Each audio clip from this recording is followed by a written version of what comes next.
हिमाचल प्रदेश के संसदीय क्षेत्र मंडी से सांसद कंगना रनौत ने 11 महीने की देरी के बाद मंडी में दिशा प्रो डेवलपमेंट कमेटी का गठन किया है।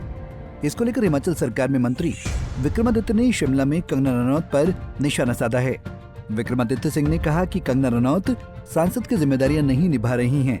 मंडी भाजपा सांसद कंगना रनौत पर जुबानी हमला बोलते हुए विक्रमादित्य सिंह ने कहा कि कंगना रनौत को सांसद बने 1 साल से ज्यादा का समय हो गया है, लेकिन कंगना केवल अपने कैफे के उद्घाटन के समय ही प्रदेश में नजर आई। सांसद कंगना रनौत के पास दिशा की महत्वपूर्ण बैठकों में आने का भी समय नहीं है। विक्रमादित्य ने कंगना रनौत को नसीहत देते हुए कहा कि सांसद होने के नाते उन्हें अपनी जिम्मेदारियों का निर्वहन करना चाहिए।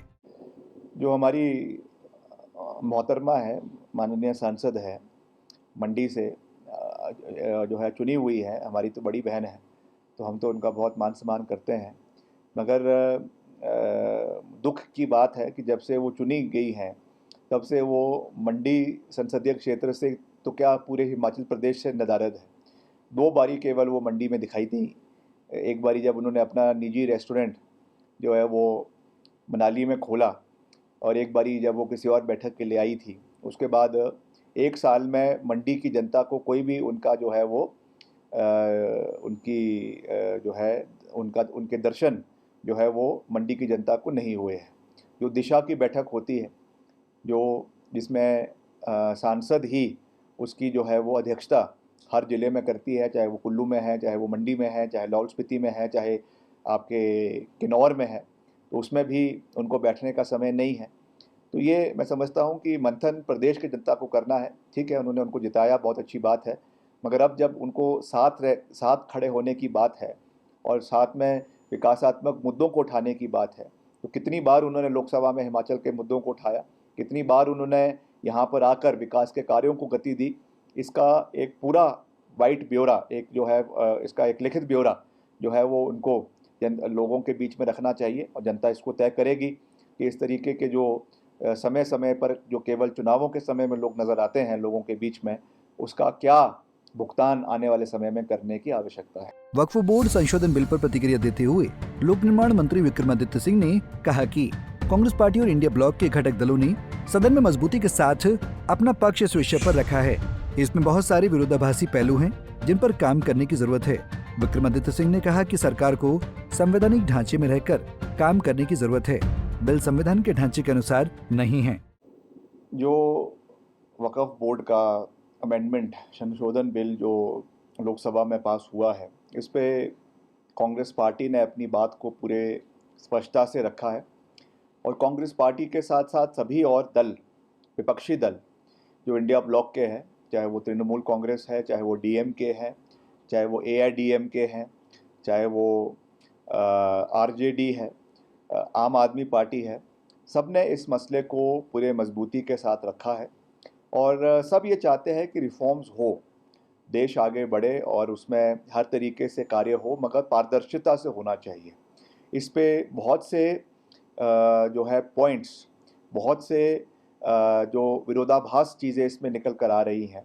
जिस तरीके से पूर्व में भी ये कानून जो है इसको इंट्रोड्यूस किया गया था, मगर उस समय इसको सिलेक्ट कमेटी को, जो लोकसभा की सिलेक्ट कमेटी को भेज दिया गया था, उससे कुछ व्यू पॉइंट्स निकल कर आए थे, जिसको सरकार ने कुछ व्यू पॉइंट्स को माना है, कुछ को नहीं माना है। तो इन सब चीज़ों के ऊपर बहुत गहर मंथन से विचार होने की आवश्यकता है। और सबसे बड़ी बात यह है कि जो भी सरकार कर रही है वो संविधान के ढांचे के अंदर रहकर उस कार्य को करने की आवश्यकता है। इसमें कुछ ऐसे विषय भी निकल कर आए हैं जो कहा जा रहा है कि गैर संवैधानिक है, तो निश्चित तौर से उसके ऊपर सोच होना चाहिए, मंथन होना चाहिए और रिफॉर्म्स होने चाहिए। उसमें कोई दो राय नहीं है, मगर जो बातें इसमें कांग्रेस पार्टी ने रखी हैं और सभी और दलों ने रखी है, उसके ऊपर सरकार को इसके ऊपर मंथन करना चाहिए। केंद्र से मिलने वाली मदद को लेकर जयराम ठाकुर पर निशाना साधते हुए विक्रमादित्य सिंह ने कहा कि नेता प्रतिपक्ष को भूलने की बीमारी हो गई है। हाल ही में विधानसभा का बजट सत्र हुआ है। सदन में ऑन रिकॉर्ड उन्होंने प्रधानमंत्री ग्राम सड़क योजना पर बात करते हुए केंद्र से मिल रही मदद के लिए केंद्र सरकार का आभार जताया है। मुख्यमंत्री पीडीएनए के तहत मिलने वाली मदद की बात कर रहे हैं, जो केंद्र से अभी तक प्रदेश सरकार को नहीं मिली है। देखिए, ऐसा है, जयराम जी को मुझे लगता है कि भूलने की बीमारी हो गई है। अभी 4 दिन पहले ही जो है वो विधानसभा ख़त्म हुई है और विधानसभा में बतौर पीडब्ल्यूडी मिनिस्टर, बतौर लोक निर्माण मंत्री मैंने पूरा जो है डिपार्टमेंट का अपना बयान रखा है, डिपार्टमेंट का उसमें जो व्यूज़ है उसको वहाँ पे रखा है और मैंने उसमें कम से कम 15 मिनट तो केवल प्रधानमंत्री सड़क योजना के ऊपर ही बोला है कि उसमें कितना कार्य हमारा हो रहा है, कितना उसमें हमको केंद्र से सहयोग मिल रहा है और ऑन रिकॉर्ड विधानसभा के अंदर अभी भी उसको, वो तो सब मैटर ऑफ रिकॉर्ड है, कोई भी उसको निकाल सकता है। ऑन रिकॉर्ड मैंने कहा है कि हम इसमें केंद्र सरकार का धन्यवाद करते हैं कि हिमाचल को ये राशि मिली है, चाहे वो ब्रिजेस के लिए मिली है, चाहे वो PMJSY 3 में मिली है, मगर ये भी है कि ये चरणबद्ध तरीके से हर राज्य को ये पैसा मिलता है। जो बार बार जिस बारे में मुख्यमंत्री जी कह रहे हैं कि हमको सहयोग नहीं मिला है, वो जो पर्टिकुलरली डिज़ास्टर के समय में जो सहयोग हिमाचल को PDNA यानी पोस्ट डिज़ास्टर नीड असेसमेंट के तहत मिलना चाहिए था, वो हिमाचल को नहीं मिला है। जो रेवेन्यू डेफिसिट ग्रांट लगातार कम होती जा रही है, उसमें जो सहयोग केंद्र से मिलना था वो नहीं मिला है। मगर जो सेंट्रल स्पॉन्सर्ड स्कीम्स है और ये हर राज्य के लिए होती है, ये अलग बात है कि हिमाचल और हिमाचल के साथ साथ जो हमारे पहाड़ी क्षेत्र है, जैसे जम्मू कश्मीर है, उत्तराखंड है, हिमाचल है या हमारे नॉर्थ ईस्ट के राज्य है, वहाँ पर इन की जो ग्रांट्स मिलती है वो 90-10 के रेशो में मिलती है। बाकी जो और राज्य है वहाँ पे कहीं पे 60-40 के रेशो से मिलती है, कहीं पे 70-30 के रेशो से मिलती है। मगर हिमाचल क्योंकि एक स्पेशल कैटेगरी स्टेट है तो उसके अंतर्गत हमको 90-10 के रेशो से ये पैसा मिलता है, उसके लिए हम आभार भी प्रकट करते हैं। मगर ओवरऑल जो, जैसा मैंने आपको कहा कि जो डिज़ास्टर के समय में जो नुकसान प्रदेश को हुआ है उसमें कोई भी ग्रांटेड एड हिमाचल को नहीं दी गई है। अभी जो पिछला बजट आया उसमें 25,000 करोड़ रुपए अलग से जम्मू कश्मीर के लिए दिए गए, मगर हिमाचल को उसमें कोई भी सहयोग जो है वो नहीं दिया गया।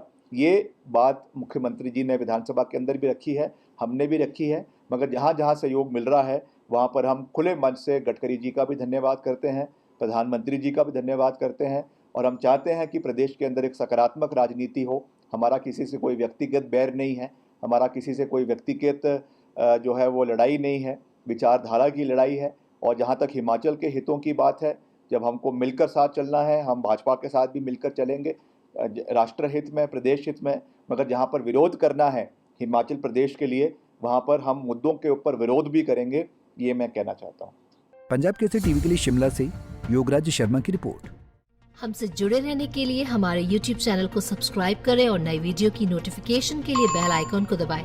अगर आप ये वीडियो Facebook पर देख रहे हैं तो लाइक जरूर करें और ज्यादा से ज्यादा शेयर करें। इसी तरह के और भी अपडेट्स के लिए फॉलो करें हमारा Instagram पेज himachal.ke।